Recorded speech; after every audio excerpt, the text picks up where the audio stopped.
Good morning, my dear students. Here is your Hindi teacher Shalini ma'am from Smart Indian Model School. Students, हम लोग पढ़ रहे हैं रस।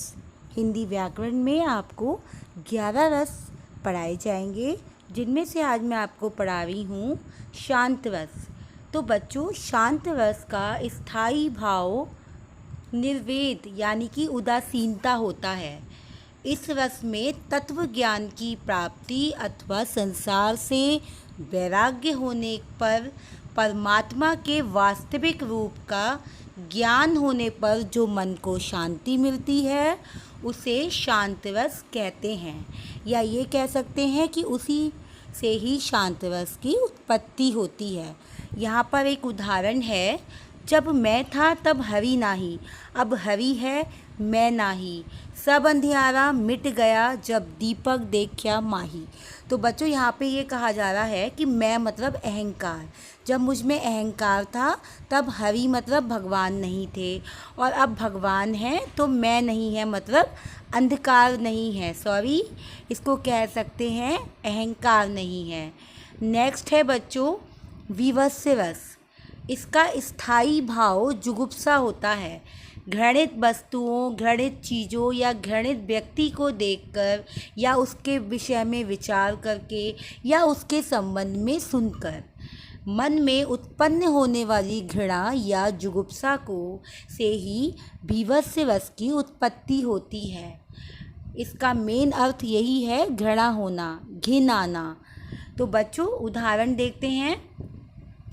आंखें निकाल उड़ जाते, क्षण भर उड़कर आ जाते, शब जीभ खींचकर कौए चुबला चुबला कर खाते, भोजन में श्वास लगे मुर्दे में भूगर लेटे, खा मौस चाट लेते हैं चटनी सैम बहते बहते बेटे।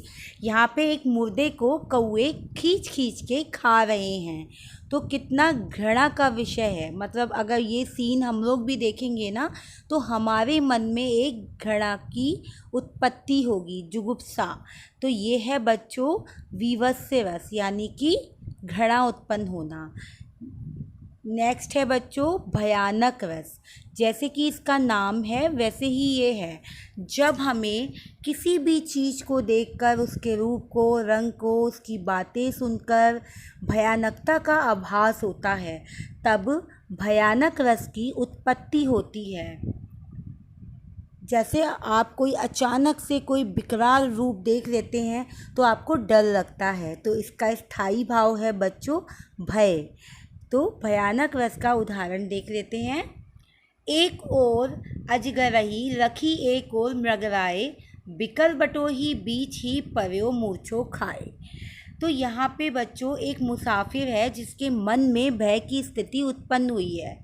वह शेर और अजगर के बीच में फंसा हुआ है और उसको ये नहीं समझ में आ रहा है कि वो क्या करे, तो वो मूर्छा खा कर के वहीं गिर जाता है, मतलब बेहोश हो जाता है।